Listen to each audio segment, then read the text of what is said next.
congratulate him on that.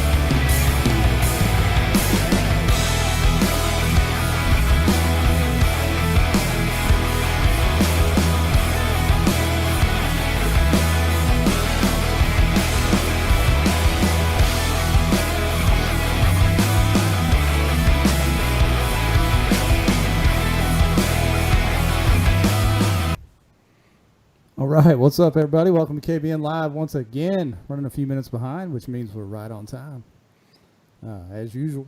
I'm Jeff Malott. We got my partner Ryan Lambert up there. We are your hosts, and we are excited to welcome the man, the national champ, Matt Conant. I got that name right, didn't I, Matt? You got that right. Yes, sir. Input champ. The champ. You got some animals hanging up there behind him. We might talk about that in a little bit too. I don't know.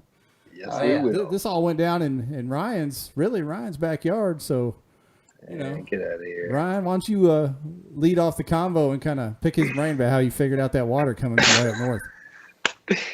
So, Matt, how did you pick apart that water coming from north? No, seriously. Like, did you do a lot of map study? Did you watch some previous videos of tournaments? Like, how did you narrow down? Kind of what you thought the big fish were going to be holding on. I mean, I watched some videos, did a little bit of map studying, but I mean, I figured it was going to be a shallow water thing.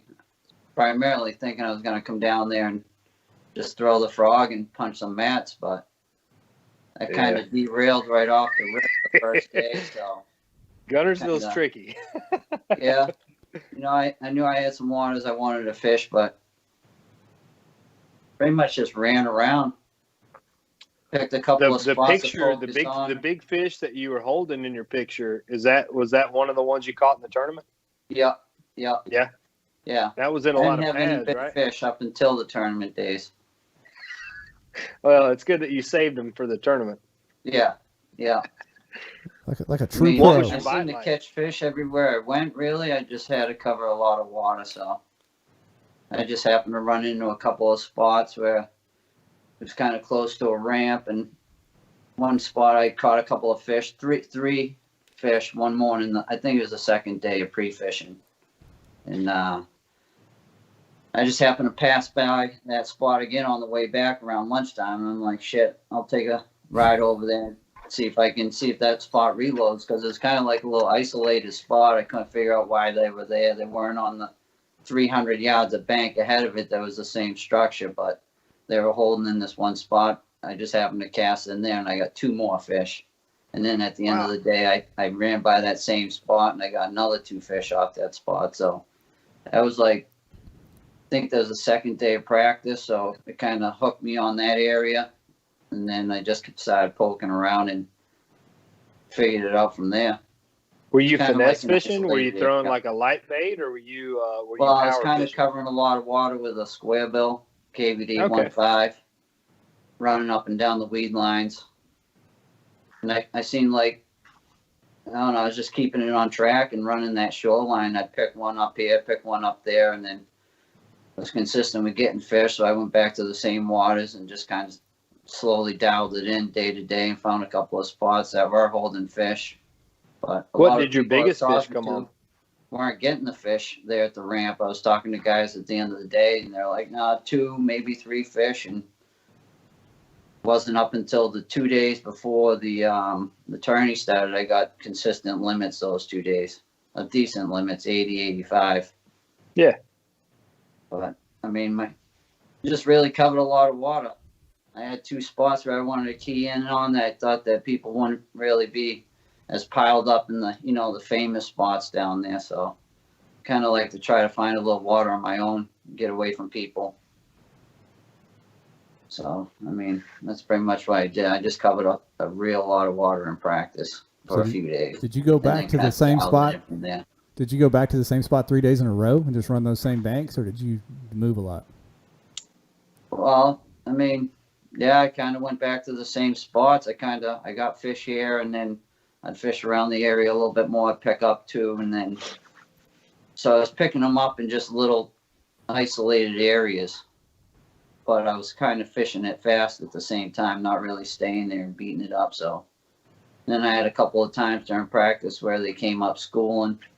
So I knew there was a bunch of fish in the area. Did you ramp up on tournament day, or did you pretty much just stay locked in where you thought they were going to be? I stayed locked in. I saw a lot of bass boats kind of spot checking this one spot in the area I was in too. So I went over there, figured out what them guys were hitting. So I knew that was another good spot where I could pick up some fish, and I caught them there each day too. So that wasn't far from that first reload spot that I found. So kind of attracted me there. The last 2-3 days of pre-fishing, I just kind of explored a little bit, reached out, checked a couple other ramps or back up, but I knew what I found. I was kind of locked in on from what other people were saying. What was your biggest bass out of the whole tournament?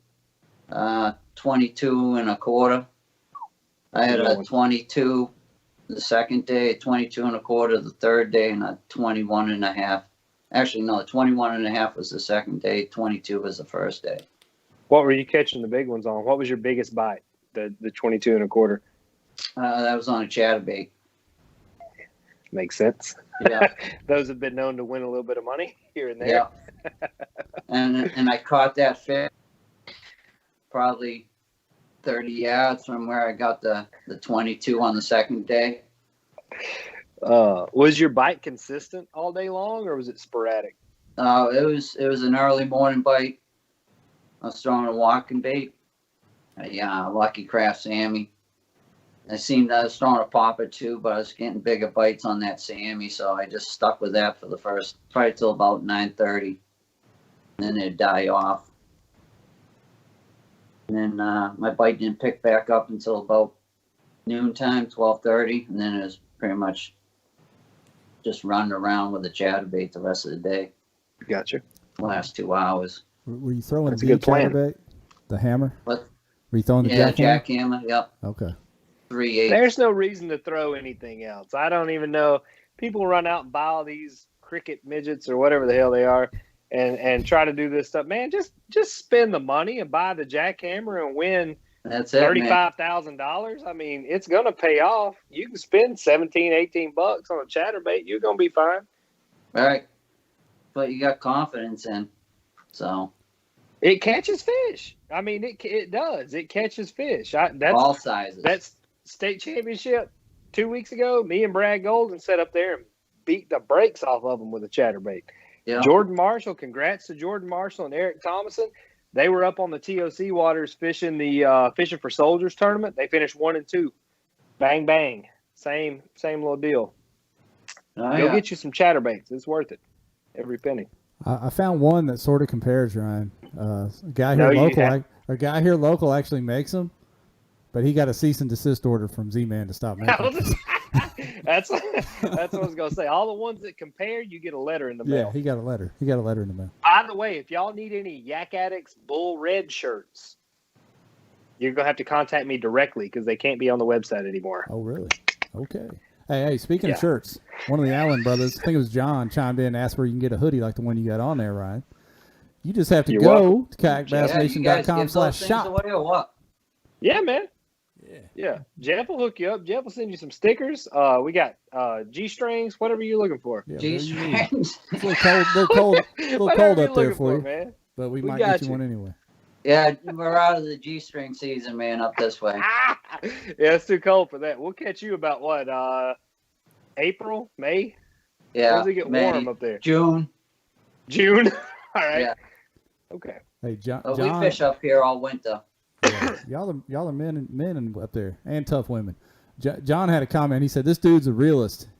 He said, "How was your tournament? Good. Covered water all day. Threw a jackhammer. Simple. I like it. Gets it done." Yeah. Hey, you can't argue with it. Heck no, it works. Works everywhere. I wanted to ask you about.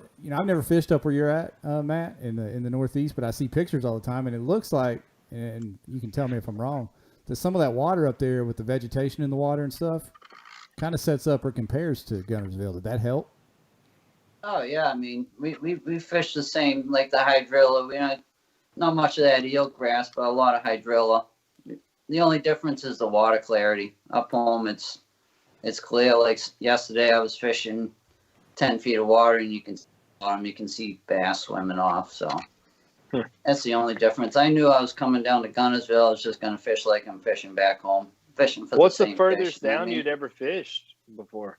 What's that? What's the furthest south you'd ever fished before? Florida. Yeah, last Oh, January shit. Well, for the 10 Invitational. That's pretty far south then. Yep. How did you qualify? What tournament qualified you for the national championship? That was the Veterans Day Classic back last November. Gotcha. Okay. I got that, and I ended up winning that. That was for the Northeast region. Gotcha. So that, Okay. that got me into the NC and the 10 Invitational in that one time. Was that online or a live? Yeah, online. Yep. Online? Damn. Yeah. Online dude come in and just wiped out the NC. That's impressive. Yeah, it was fun, man. It was a good time. I didn't think it was going to turn out like that. We were sweating the first few days of practice, and we were lucky to get 3-4 fish. But Gunnersville's a different animal, though. I mean, y'all honestly, y'all fished at a really tough time. I don't know if you watch the Bassmaster stuff, but they were on Chickamauga, 2 lakes up. And I mean, the fall transition is always a really tough time. So, you know, when I saw you and Jackson putting up those, you know, low 90s limits, like that's hammering down that time of year. I mean, there's a few places on the lake that'll hold fish like that time of year. That was really good. Yeah, I mean, I might have fished, be honest with you, probably 100, 200 acres max of an area for 3 days straight. Really? Yeah. That's pretty solid. What was your setup, man? We've had a few guys on lately that won some giant tournaments paddling. Were you paddling, pedaling, motoring, all three? No, I got the Motor Guide XI3 on the bow of the new canoe pursuit. All right.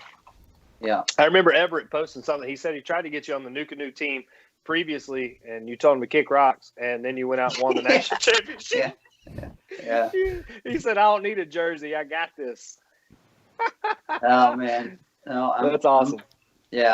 I'm happy to represent New Canoe Man. Oh, that's awesome. That's anytime you can win a tournament top notch dudes over there.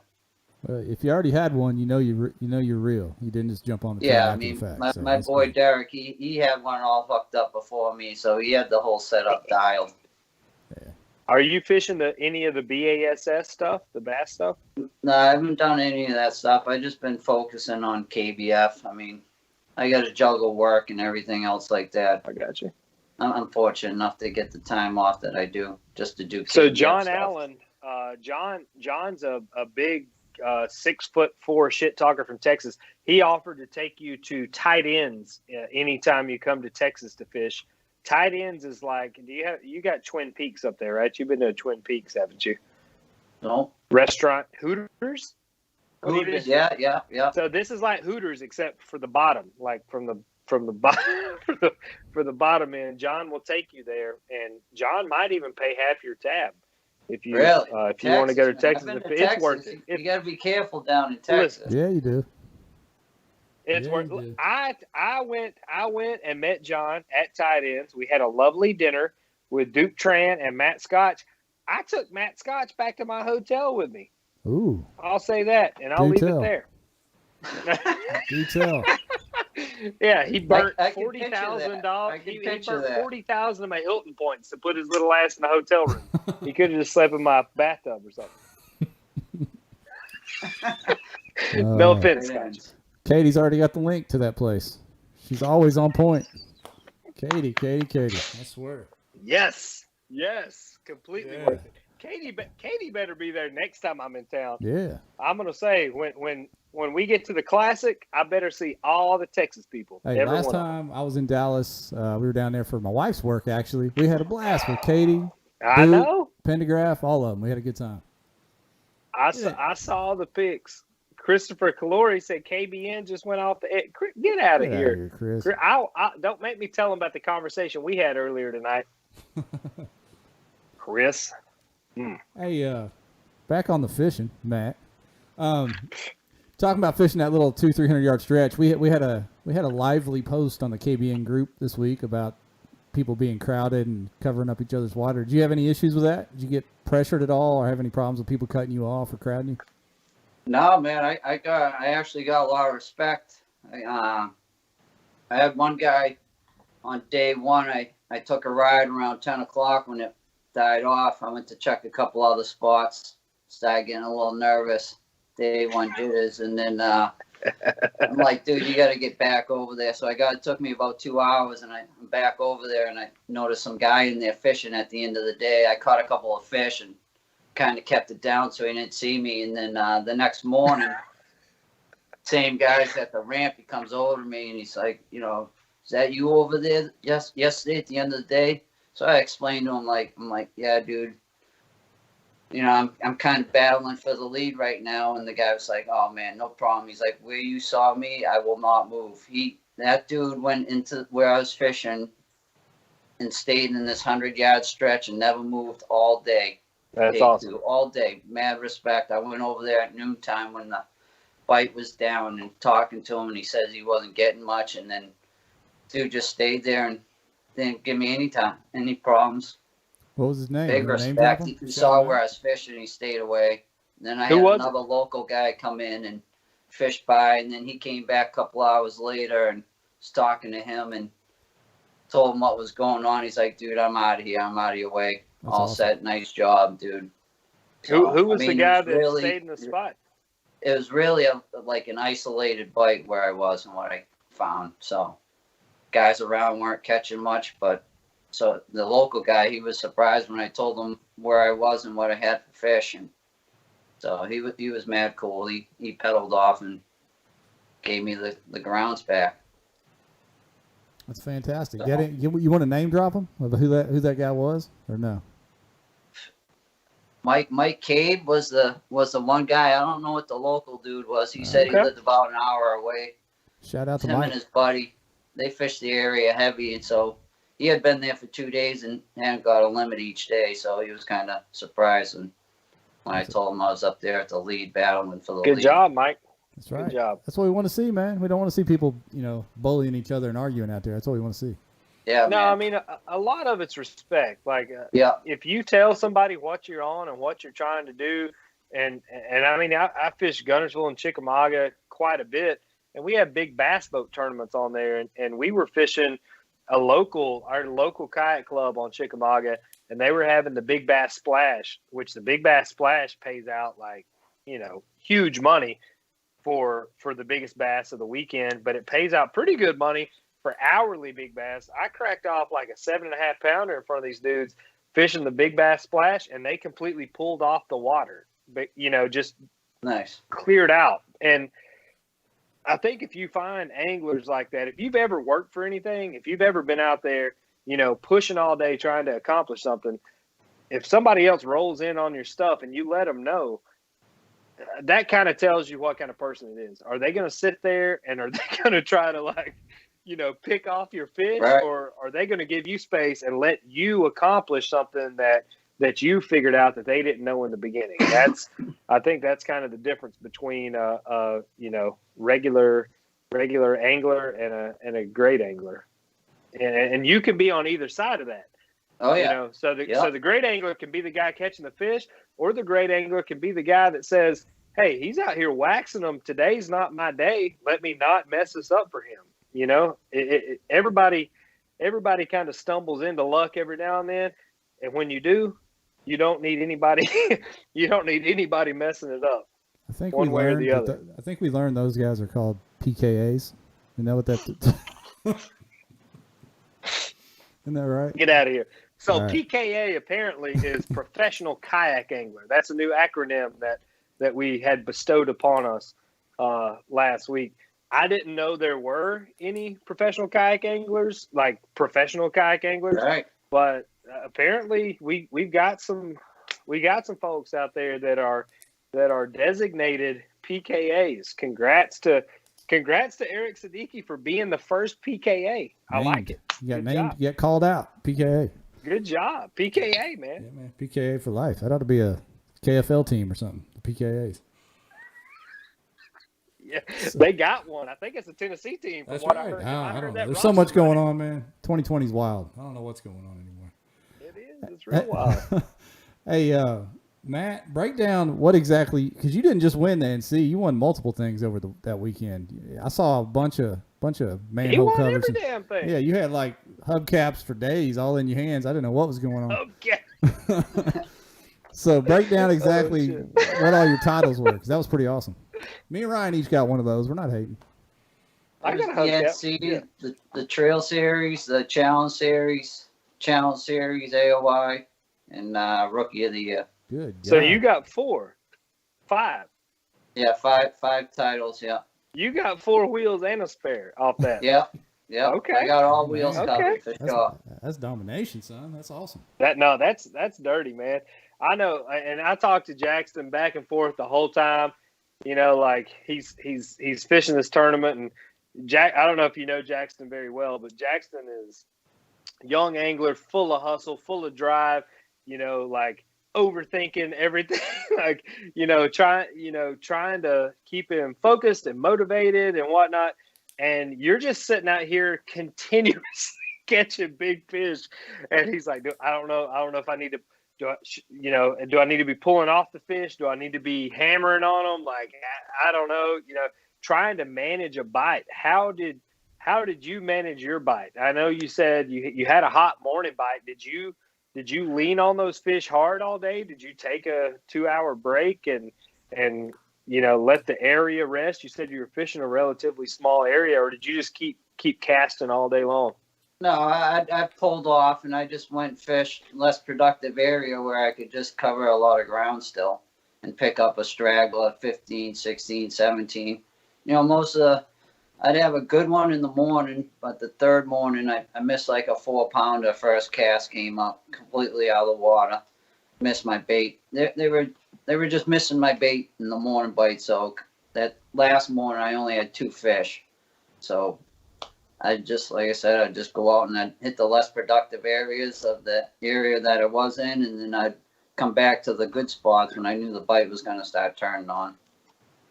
I just didn't want to pound it too bad, but when I caught one of those big ones, I set the hook and it shot off to the left, and then another wake shot off to the right. So that was on that was the first morning. That's when I knew, like, all right, this is where the big ones are. This is where they're hanging. And then they pulled that foot of water out. So I think that kind of tore a lot of the mat that was just upside of me where I was fishing, ripped that out of there. And I think that just forced a lot of the bait fish that was holding in there to come out into the open water and those hydrilla edges. Yep. A lot of the Tennessee River chain is completely current dependent. So y'all hit it actually fairly well as far as moving water, because they had floodgates open at both ends of the lake. So there was current that was moving the whole time. If you come down and fish it in the late spring, early summer, they'll have both gates closed, pulling no current on the weekends because, pleasure boaters or whatever. Right. And it will turn off the whole lake. If you're fishing main lake stuff, it will completely kill the bite. So it was tough fishing, and you did great. I mean, honestly, the top 5 had really good limits, period. But that lake is so subjective to current. Any of the TBA river chain is so subjective to current. I mean, that was a really surprising limit to see that time of year. And you see the BASS on Chick right now. Yeah. They struggled hard. They struggled when so Swindell hard. Doesn't put up limits, and he lives down there, right? I mean, it says a lot. Yep. Like it changed with that full moon slowly going away too. Each day it just seemed like once you got over that hump, it just slowly picked up each day. And then just that last day, once the tournament started, it was just time to put the hooks in and just put the head down and pound that place. You got it, man. You did it. I want to follow up on something Ryan said about Jackson.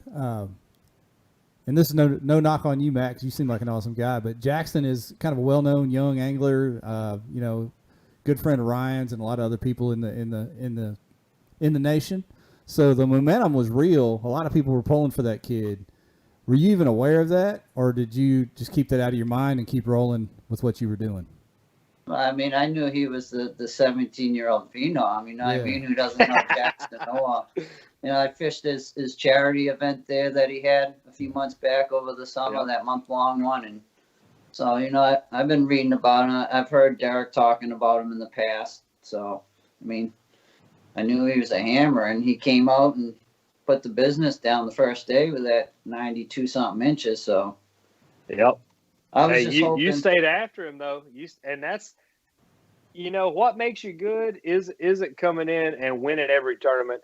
It's when you come in and you're out front and you get knocked back down, because I guarantee you every national championship, tournament of champions, whatever, he's going to fish 10 times harder because of this. I mean, it's the lessons that you learn along the way. And I mean, you're old enough to know, like, life ain't a cakewalk. You're gonna get pushed down more than you get picked up, for sure. Yeah, no doubt. You lose a lot more in fishing than you win. Definitely. I mean, guys are just happy in the pro levels to cash checks. You know what I mean? They ain't talking about first, second. Every 3 or 4 years. If they cash a check every 3 or 4 years, they're happy. I mean, it's not. Happy I mean, with that. I'm on that plan right now, Ryan. Well, you are, and I'm proud of you for sticking with it, Jeff. I'm glad you hadn't quit.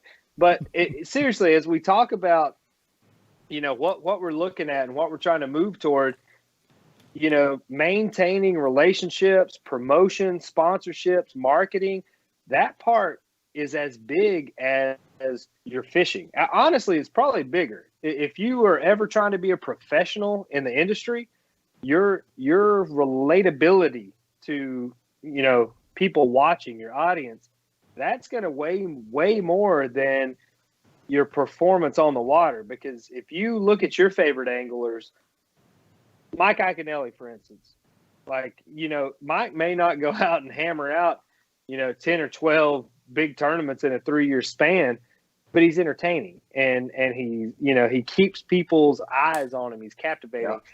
That's the part that when we talk about moving our little sport into the big leagues, that's what it's going to be. And I think that, you know, you got to keep all that in mind. And Jackson's a great example. You know, super great guy, does a lot to give back to the community, straight-laced dude. We have several guys like that. Cody Milton, for instance, Jody Queen, Kurt Smits. Like, they're people that you keep an eye on, not necessarily because of their success, but because of what they're doing and kind of what they're giving back as far as Russ Snyder's. I mean, Russ knows exactly what he's doing on about every body of water in the country. I don't know too many people that wouldn't want to learn, you know, from a guy like that's that consistent. John Allen, that's why he's relevant, he says, because he's captivating. Who's John Allen? I don't know. Is that Clifton's little brother? I don't know which one's the little or the big. Are they twins? I don't know. I don't know what's going on. Hell, I don't know what they are. As long as they're not in jail, I'm pretty happy, to be honest with you. Yeah. So when did you start kayak fishing? Give us some background. Last November. Shit. What? Now I am gonna quit, Ryan. You are kidding. No, I got my first kayak last November to fish that Veterans Day Classic because my buddy Derek was going to the 10. This ain't real. It's real, dude. Had you bass fished before? Oh yeah, I mean I've been bass fishing my whole life. Okay, that's okay then. Okay, but not on a tournament level. You know what I mean? I've been fishing around the pond since I was 8, going down and getting in the river and canoe. You know what I mean? So I went to Guntersville and won the national championship. Hell, yeah. Not a bad first year. Yeah. Congrats. No big deal. You know, I've been fishing these big waters. This is awesome. You know what I mean? Back here where I normally fish, you're not getting on school fish. I was catching largemouth bass like I catch stripers up here, one after the other for an hour. One after the other for an hour with my buddy 10 yards from me doing the same thing. Just killing it, dude. Catching anything from 15 to 21. This was one day in practice. I mean, we don't get to experience that stuff up here, so. Yes, but you're an outdoorsman. Fish these big lakes, and you can fish schools of fish. Like we find fish, you might find 2 or 3. Come down here, you find 25 or 30. Yeah. You know what I mean? it's a different world, and I'm figuring it out. I'm figuring out these bigger bodies of water. And like I was told before I came down to Gunnersville, it's a big place, but a fish is small, and it proved that to me. That's the truth. Over the tournament. That's the truth. You can pretty much list about 8 spots on Gunnersville, and every tournament will be won in one of those 8 spots any time of the year. I mean, that's how that lake fishes, and it always does, unfortunately. I was told to concentrate on in 2 areas, and that's what I did. I went and picked those 2 spots, and I just put the time in until I found the fish. Hey, we had a question a while back in the comment thread. Thank you, Katie, for reminding me of it. Somebody asked about your electronic setup. If you want to comment. I got a Lowrance Elite TI, 12-inch. Okay. It's a few years old, probably like 3 years old. That's a lot of inches. Did that play in anything, or were you fishing shallow the whole time? I mean, I was fishing 4 to 6 feet, so it really didn't. I was just using my GPS more than anything. I got you. Gotcha. Fishing like Ryan. I don't even put my fish finder on, cuz I ain't trying to play with nobody. I don't waste the battery, man. That Dakota lithium stays charged up all the time because I ain't touching it. Steve-O says he's selling all his crap and starting over. Steve-O, boy, you cleaned it out on Gunnersville last fall. That's how you got to the TOC. Don't lie to anybody. We remember that. So Ryan asked earlier about I think you mentioned something about the new canoe team and kind of made a little joke about that. But, you did win the NC just now. So has any doors opened? Any sponsors knocking after that big win? Yeah, I mean, I'm hooked up with Team New. Okay. I got a couple of little things going on. So, I mean, nothing serious. I've never really thought about it on this level. As far as, I wanted to come down and compete in KBF this year and see how I matched up against these big dogs. I was intrigued when I went to the 10 Invitational and I seen how big that was, and a buddy of mine in the house and just the hype and everything. So I just wanted to see how I paired up against these dudes. Gotcha. I had some good tournaments. I had some bad tournaments throughout the season. I think I had a couple of 4ths and a 6th from my top 3 that I used for the AOI points. So I had a bad super trail, and then coming down to Gunnersville, I was really just looking to try to get back into the fight for the ROI. And then just everything else just kind of fell into place. Have you thought about fishing any other trails, or you pretty much all in on the KBF stuff? I mean, I like to fish and I like to compete just as much as I like to fish. So I would be down with fishing whatever I could, but I also got to balance my work and everything like that. I'm a framer, and I worked for a guy for the last 12 years, so I'm kind of committed at the same time, you know what I mean? So I'm just lucky enough that he gives me the time off that I get. I usually get a few weeks paid off, and I've been off probably double that this year. So, well, you bring home 35 grand, you're probably going to be okay with missing a couple weeks of work. You can lean on them, man. Say, hey. That's just how I am. It's in my own head. If I'm missing work, I'm kind of sweating to myself, even though it ain't my stuff, I can't count on one hand how many days of work I missed in the last 10 years. If I don't care. I mean, unless I'm dead, I'm at work. There's not. Right. You get a job for a reason. There's no excuse for not showing up. I'm just saying though, you get the street cred now. You can drop that. Hey, I'm a national champion, man. Let me off. Oh yeah. Kiss my belt. Boys back on. They're harassing me. What was the final tally? How much did you end up taking home from all your hubcaps? Just over 60K. Whoa. God dang, son. Yeah. Woo. Did it all come in big checks or actual small checks? You're taking next year off. You're going to go pro all the way. You are a PKA now. PKA, son. Write it down. We'll get you a You and Mike Elsey, Russ Snyders, and Jody Queen. Y'all hitting the trail. Hey, like I said, man, when it's all going to come together, dude, I was just fortunate enough that it all came together at that moment. We all have our days, so. You don't ever know when it is. Timing is the key thing, dude. Timing. You got to be out there. You will never go out and smash them if you're sitting on the couch. That's So right. you may take 20 whoopings, but when you get that one, it feels good. Oh yeah, no doubt. That's a No good doubt. I've check been right blessed there. with the timing. You see, That's for a sure. good check. you see Steve-O's work advice there? Kiss my hubcap, have an ass. I'm off. Oh, Steve-O. Chris Calori said you can buy Apex now. You got enough money to buy Apex. You'll be carbon fibered out in no time. Yeah. Chris, you I'm all hush. over that. You'll be all on over that team in about 15 minutes. Sit down. No, that's awesome, man. Any big plans with that money? You got something you gonna spend it on? Or Yeah, just gonna it's going right in the bank, dude. right in the bank? That's where it's going, right in the bank. All right. That's Thought you smart. might fly I'm a south for the poor winter or carpenter, something. dude. That money go a long way. Yeah, I bet it will. That's You know what I mean? that's ain't nobody laughing at 60K. I don't know anybody that would turn that down. Period. No, that's awesome. Nope. Man. Congrats. Anybody else out there with any more questions? We got Chris Calorie, however you want to say his name, said, how was the controversy at the awards ceremony? Are you aware of that? Or do you know what went on there, Matt? He wasn't because he won. I mean, you were in first, you stayed in first, one never either got out of way. first, so it didn't even matter. Yeah, that didn't matter to me, dude. I look beyond that stuff. You know what I mean? Shit happens. It is what it is. I feel you. If you were sitting in like first and went to 10th or something, I guess you'd be upset. But you was in first, like whatever. I'm in first. Yeah, that'd be a question mark. First pretty much stays first, no matter which way you cut the pie. If you catch all the big fish, then you're still in first. Yeah, I didn't finish in first one of the days. Just everybody was just they put together 2 days, and then one day they'd flounder. I just stayed consistent. I actually went up a couple inches each day, so. I don't know. I was just fortunate enough to be able to get my good limit. I get that one kick of fish each day, and that was the key.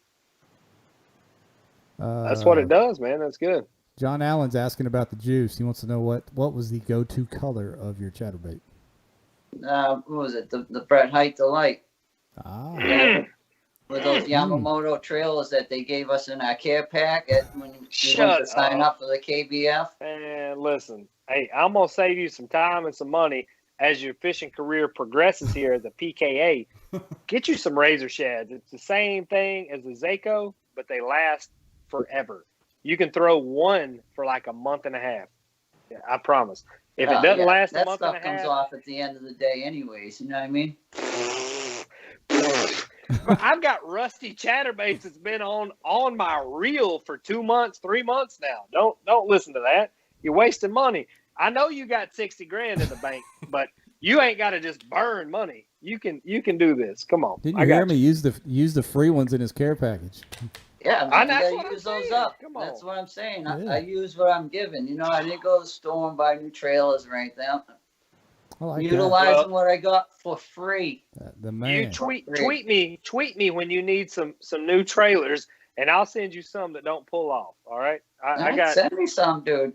Send me some. Will. I'll take them. I will. I'll give them a Slide try. in the DMs. Slide in the DMs. I'll send you some Z-Mans tomorrow. All right. I'll take any hints, dude. Any tricks, anything you got. Elastic for sure. As you can imagine, Katie's dropping links to all that stuff. Katie's dropped all of it. We need to get some affiliate links to some tackle or something where she can be dropping them in there. Katie needs to get somebody pay her. Jeff, do you have any money, side money? No. Can we cut her in on this only sweatshirt that we sold that I'm wearing? Next sweat. If John Allen buys a sweatshirt, I'll send Katie the proceeds. Yes. All right. Perfect. Yeah, man. I like it. As everyone knows, Ryan and I do this just for the love of the game and for fun. No logos up on here, so. That's all we all fish for, right? For the love of the game and for the fun. This money thing, that's just an extra. And I'd have that 60K in no time if I put the money I wasted on Facebook time into a real job. Yeah, so you should be out fishing right now. I'm in Memphis, buddy. I ain't going fishing here. I'm good. He's lucky to be alive. I didn't get shot at the gas station. I'm feeling pretty good right now. Yeah. And you're in Massachusetts. What's the outdoor space like that You know, I see you got some big deer hanging behind you. You got a wood stove in the corner. You old northern redneck up there. So what's the outdoor world looking like up in the great Northeast? Massachusetts, it's slim pickings. There's more houses going up than anything around here. Yeah. All these bucks I got on my wall, I've shot them within eyesight of somebody's house. Yeah. That your backyard hunting up here nowadays. I'm down in the southeast, down around Cape Cod. So I got you. Okay. You got some good, slowly picking some it good apart. Fishing in Cape Cod though. You talking about striper fishing? Oh yeah, striper fishing. Oh yeah. That'd be fun. Slow year this year though. I'd take that. Yeah, my buddy Aaron Lewis, he lives he lived in Massachusetts. He's moving down south now. He's trying to sell his house up there. If you know anybody, what's he doing that for? Fishing, buddy. Oh, really? Yeah, he's got a place in Nashville that he lives in when he's recording, but he's trying to find a place down closer to the lake. The Tactical Bassing guys moved down to Chickamauga. He fishes with them a lot. He just bought a brand new skeeter today and nice. Hit up the Dayton boat dock to load up on some baits. You out? So, yeah, we fish together quite a bit. Nice. Yeah. Now he calls about 20 times every time he's on the water trying to figure out where the fish are. Like somehow I'll be 800 miles away, but I know exactly where those fish are, and if I don't, I'm an asshole. So that's all about the intel, right? That's on me. Hey, everybody's moving down there. What the heck? Bass boats, kayaks. Yeah, we got so Christine and Catherine Field. I saw they just made a post. They got a place on Watts Bar, which Watts Bar Lake, if you're not familiar with it, is supposed to be the next hammer factory on the Tennessee River chain. It's kind of overlooked. It's the next lake above Chickamauga, but they introduced Florida strain, I want to say 8 or 10 years ago. And the largemouth are really picking up, but they're catching like 7.5, 8 pound smallmouth in tournaments. Like it's got a little bit of everything. It's got Magnum spotted bass. I mean, it's definitely the lake to keep an eye on. I would not be shocked if you saw a big kayak tournament popping up on there in the next year or so. Nice. Now, where's that in relation to the chain? Is that below, above? Above Chick. Above Chick. It's the next. Yeah, lock through on the upper side of Chick. That's all Watts Bar. Yeah, I'm all in for where you can go get 7-pounders on the regular. Come on down. You can get 7-pounders. Give it about probably 2 weeks off, 3 weeks off on Chickamauga. The lake's got to flip. The temperature's just now dropping down here, so it's just now getting down to the mid 40s at night. So once the lake turns over, you'll start seeing a much more predictable fall pattern. It's going to be the BASS. It's the last bass event of the season, and it's on Chickamauga, and it's prime time. If you don't have it on your schedule, pencil it in. It's your last chance that you can qualify for the Classic in Texas. So what's that, November? Yeah, November. Yep. Come on down. Might as well come on down and get a free pack of razor sleds and win the tournament. Points for me, right? I got some waypoints. Listen, I'm not I'm not the secret guy. I get people sliding in my DMs all the time asking where, is this spot good? Is this spot good? If you were going to this area, where would you fit? I'll tell you, I don't care. I want you to beat me on your best day when I'm on my best day. If the things don't line up, that's okay. That's fine. It wasn't my day to win it, but I won't ever try to turn you off a fish. I don't care if you're my worst enemy. I'll tell you right now, me and Jordan Marshall have fished within 10, 15 yards of each other on multiple occasions, and there's a good chance we're going to do it in about 3 weeks. And I want him to look me in the eye, and I want to look him in the eye, and I want one of us to beat the brakes off the other one. Because whoever's day it is, somebody's going to walk away with that TOC title. That's what I'm looking for. That's awesome. Nice. It's coming right up, man. That's just right around the corner. Crazy. Schedules ought to start dropping soon. We got TOC coming. KBF just kind of sort of released their schedule the other day, unofficial.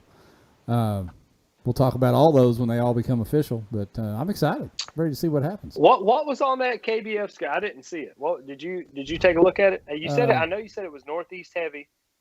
Yeah. Did you see it, Matt? Have you seen that thing yet? 2021. I haven't seen it. No. So they scaled back, if I understand it right, to 10 weekends total. But you know how this year they doubled up two events back to back, not a 2-day event, 2 separate events, Saturday, Sunday. Yeah. So it's 10 weekends, 2 events, so 20 events, I guess, total. But are they still doing the split stuff? yeah, so it'll be 2 events separate, back-to-back days. But Connecticut's on there. Let's see, there was South Carolina on there, I think, or North Carolina. One of the Carolinas. Lake Murray, where's that at? Is that South Carolina, North Carolina? Anyone know? I don't know. It's on the East Coast. I don't know. I thought it was North Carolina. I don't know. I think St. Clair's on there. East West Harbor's on there. Clear Lake out in California was on there. The only thing, interestingly enough, west of the Mississippi River was the Cali tournament, and then there's a tournament in Texas with to be determined location. That's it. Nothing else Central U.S. Okay. So Central U.S. is wide open. And really, I don't think maybe there's one in Tennessee. Nothing else. Anyway, it's kind of geographically different for sure from what it's been. It's really coast heavy. You got to go where the consumer base is, though. Yeah. I mean, you know that you see it in BASS, Hobie scheduling as well. It's not just limited to KBF. You go where, kind of where that support platform is, and I know we give KBF a hard time a lot, but the platform that it's provided, what it just did, for you, I mean, that's huge. That's next level. There's not any tournament bigger than that, numbers wise, period, in the country. So congrats to you. Congrats to KBF for putting it on. I know there were some speed bumps in the road on the way, but I think Steve-O made a great point, and I brought this up, but what can you offer that's constructive moving forward? As a tournament organization, write down the numbers, write down the daily totals of your top 20 or so. The people that at least are getting called to the front of the stage and cashing a big check, just write them down and add them up manually just to ensure. That way there's not the opportunity for a software glitch or whatever that's going to cause kind of some doubt in the success of the event, having to go back and restate things. That's a simple solution, and I hope KBF listens to that advice moving forward. But I'm sure next year it's on Caddo. It's in the fall. I don't know how Caddo fishes in the fall. I know in the spring it's fire. It's hot fire. Like that should be a bucket list lake if it's not already on your bucket list. Pencil that in, go down there, throw at cypress trees, and catch giant fish all day long. I hope that's a successful event for them. We'll see how their tournament trail schedule shakes out for next year. But good job to Scott Butcher. I said it, Jeff. It's out there. Seriously, promoting the anglers. I know Jackson did a great write-up on one of the pictures that Scott took of him, like those emotional mornings on the ramp. Like I think it was day 2 that he took that picture where Jackson's just kind of like clearing his head, praying about the day to follow. That's the stuff that's gonna make this grow, period. And I know we've had the back and forth and some controversy and bad blood, whatever, but growing the sport, pushing the anglers forward, it's got to be angler driven. If you don't put the anglers first, you can't put the business first, you can't put your ego first. It's got to be about the anglers. And I hope that all 3 organizations realize that and we really start seeing a push moving forward, because that's what we all need. If anybody's going to be able to make a real living at this, that's what it's going to take, I think. PKA for life, son. Hey, I think all 3 organizations are going to settle in 2021.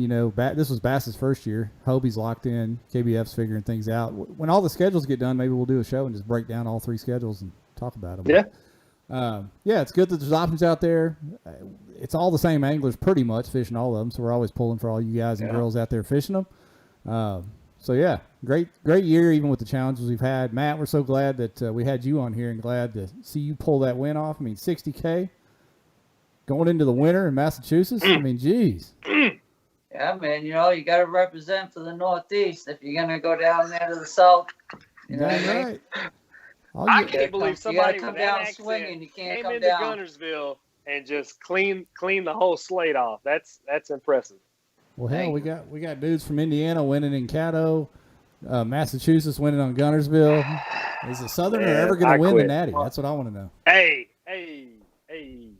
calm down with all that talk. I got you. Anything else, Ryan? Before we get out of here, we're pushing up against the hour. No, I mean, thanks everybody for tuning in. Go check out the KBN store. Go check out the Yak Addict store. Next week, I'm going to go ahead and spoil it, Jeff. Ooh. I can't hold on to secrets. Next week, we have Randy Howell coming on. He just shot a Hobie episode with Morgan down on Gunnersville. So you guys will probably see that on Hobie TV next year. But he's going to come on with us next week. He's going to talk about charity events. He supported Jackson's charity event, which we greatly appreciate. That's awesome whenever, a big-time pro angler steps up and supports that kayak community. He also has a giveaway of his own. Randy gives away his boat, his tournament boat, every single year.